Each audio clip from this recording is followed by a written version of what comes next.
welcome to 2020. This year has already started out really intensely that I've been noticing lately. Some big themes coming up, and they tend to come up in clusters, and they are presented to me in little waves of bulk of about 3 or more people at a time.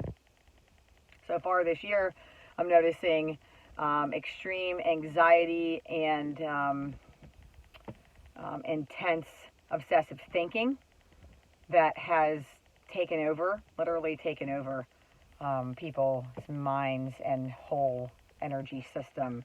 And the other thing I'm noticing is that whole push for people to reveal their emotional self instead of always just leading with the protective mechanisms that they tend to adopt throughout time and throughout their life experiences. And those two things are really needing to be addressed. They're very different. Sometimes they overlap, but I'm seeing them in different people, in different types of people. So two of the best things that we can do for the anxiety and for the obsessive thinking is, number one, try to find a way to get into the present moment. And that activity could be something that involves moving the body and working out and exercising, but something that is pretty strategic, like a class where you'd have to follow instructions. The second thing would be to, of course, see a therapist and discuss this openly with somebody who understands not only psychology, but also the energy systems of the body. I don't recommend going to a therapist that does not work also with energy systems of the body, because you will only get so far with being able to kind of control those obsessive, anxious thoughts, but not to actually clear them so that you're not having to fight them anymore, and they're actually just able to be cleared at a cellular root level. So those two things: find something to bring you into the present moment, and to see a therapist that does some type of energy work. For the people that are really being called and pushed to, embrace their emotion and express them, the two things that you can do with that, number one, would be journaling or voice recording yourself to get these emotions and thoughts out.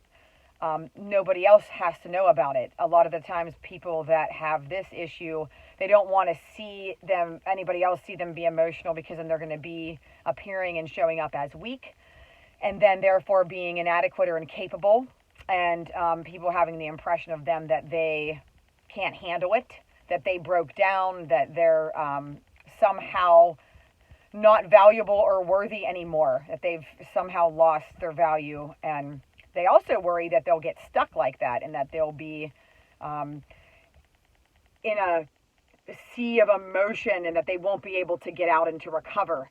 But if they're being pushed to release them and at least get some help and guidance on what to do and how to create a balance, and to connect these emotions up with different thoughts or memories, or different parts of the body is screaming to have these things be released. The body is suffering and it wants to let go, and your circumstances are being created in your life to help you to do that. So balance is definitely what's being called for, and balancing the divine masculine and feminine parts of us, and to get rid of the old, not working anymore, outdated masculine and feminine ideals and beliefs behind what they were rooted in for the past, however long, thousands of years. So journal, go seek somebody. Of course, I'm going to mention seeking therapy, finding somebody to help you to break this down. Again, an energy counselor who can help you to work through some of this stuff. And also, like I said, voice recording, even videoing yourself in that moment, and then erasing it later. Those are very therapeutic techniques, so you can actually be present with yourself and nurture yourself and love yourself through it.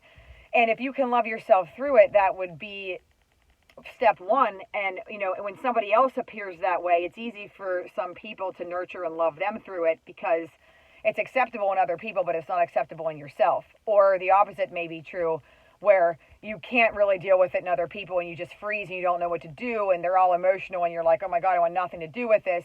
And it's also, again, because you can't really accept that within yourself. So at the end of the day, it comes back to the same thing. So until you're ready to create that balance with the emotion and allow that to be released and accept it for what it is and work through that, then you're going to kind of be in this imbalanced state. And then other things show up: illnesses, stress, life not showing up the way you want to. So if you're being guided to work on one of those two issues, those are the top two issues of 2020 thus far.